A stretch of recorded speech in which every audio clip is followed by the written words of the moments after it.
it's a sort of downbeat comedy about a young wannabe musician called John, played by John Gleeson, who joins a band, very strange, sort of avant-garde band led by Frank, who's played by Michael Fassbender, guy who wears this fake head all the time.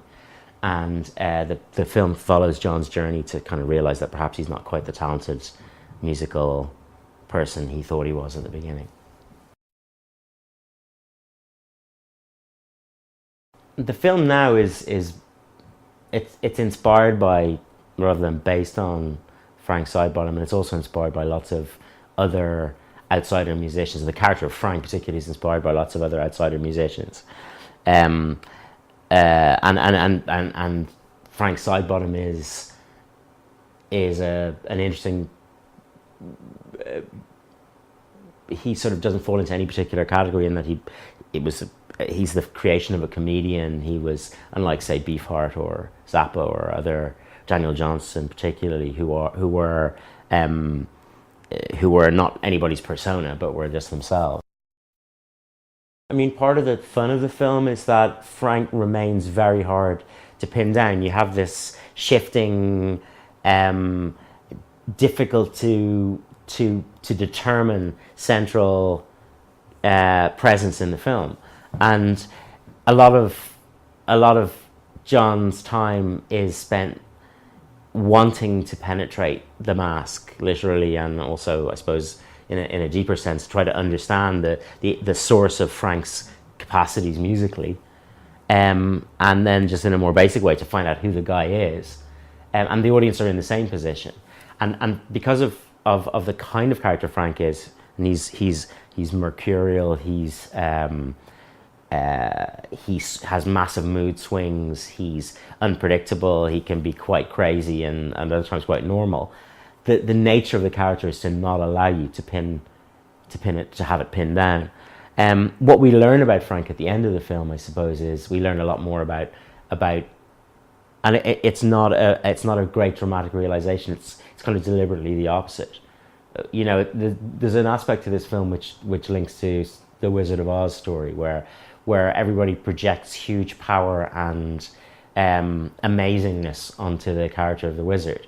And when the curtain goes back, he's revealed to be this ordinary, in fact, quite particularly ordinary person.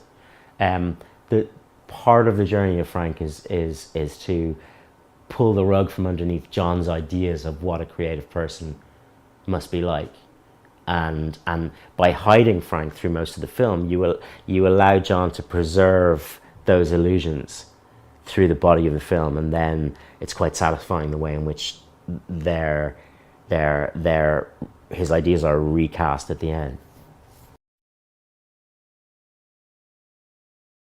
I mean, most of us, when we're have fantasies when we're young, particularly about being amazing in various ways, and life is a process of having that, adjusting those expectations to the reality of what you're capable of, and finding other ways of understanding yourself and seeing yourself as valuable. But John's kind of, he's like a lot of good, really, interesting comedic characters in that he is more or less self-deluded. But that kind of delusion about what we're really like persists in all of us to some extent. It's just that the comic character is one in whom those delusions still operate more visibly, But all of us still preserve and protect false ideas about ourselves. So John, he is an everyman in that sense. He's somebody that would desperately like to be special, and he is given an opportunity to test his ideas of himself in the way that luckily most of us aren't. Most of us can harbour sort of fantasies that in certain circumstances we would be quite amazing. Luckily for most of us, those circumstances don't arise. In John's case, he's given the opportunity to test himself out and has to face up to the fact that actually he's not this guy. And the dramatic movement of the film is to have that disappointment transform itself into a different set of motives once he's inside the band, more destructive. That's what drives the story of the film from sort of about halfway through.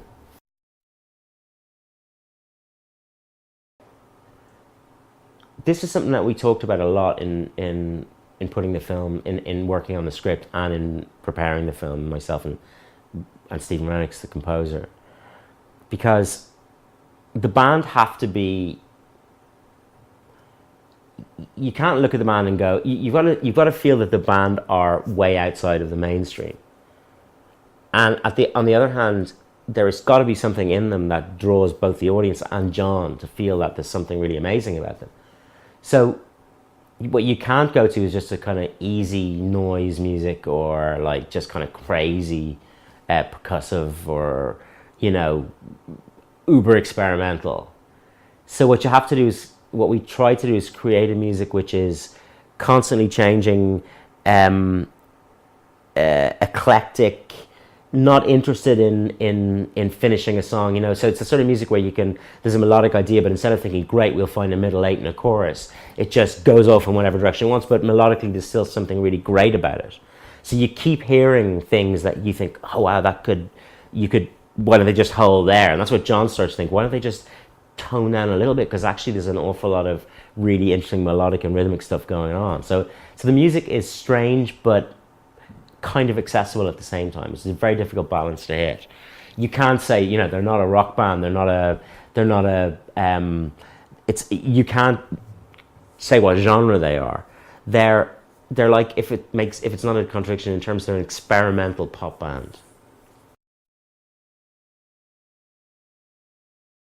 The film is so unusual. There are lots of things that really excite me about it. In one sense, I was excited by the challenge of it, the combination of music and this quite particular kind of comedy, which allows you to shift into darker territory as well. It's not a black comedy, not in that kind of smart arse way that idea for me. The idea of black comedy for me does contain a kind of smugness often. It's a generous type of comedy, but nevertheless it can be dark and moving. The idea of working with this, where in a situation where one of the main characters is hidden behind this mask, that challenge was really interesting, because it really forces you to think about the language of filmmaking. When the face can't change, it's about how you it's about how you block the scene. It's about how you shoot it, and what it is about the placement of the character, or the timing of when you see them, that tells you, that hints to you about what they're feeling, or allows them to do the job dramatically that they need to do in the scene. It also means casting somebody that's able to project a tremendous amount, even with that mask on. That was a challenge. I love slapstick. I love and I love music, and I'm really interested in it, and those were the things. And it was a leap. I think, like, for everybody that got involved in this film, there's a point at which you go, this could be amazing, or it could be awful. It's one of those scripts. It's not the kind of film that you go, okay, well, if done reasonably well, it'll be reasonably good. No, if it's not done really well, if it's done really well, it'll be really good. If it's not done really well, it'll be awful. We used to say when we were working on the script, we'd be saying, like, occasionally we'd talk about who might it be, and we just, like, you go down certain roads and think about particular people. With no idea at that point whether anybody major would want to do it, and also, I suppose, how hidden do you want your Frank to be? Once the person where underneath that head is a major name, then everybody knows already what that character looks like. So those were questions we asked ourselves a lot at the beginning. We started to think about people that we thought would have the kind of physical presence, and then what happened was that Michael independently had read the script, because I think somebody in his agency had seen it, and he just thought there was something in it. So when we talked, discovering that was kind of amazing, because I really wouldn't have thought that initially anyway, without thinking about it further. And now I really see, and very quickly I saw what it was and how he was feeling it and how it would work. But initially we kind of thought, wow, you know, what an idea to have this face that everybody wants to photograph and film and put it behind the head. And it's a testament to how interested in acting Michael is. You know, not being a star, but in being an actor. That challenge is appealing to him as well.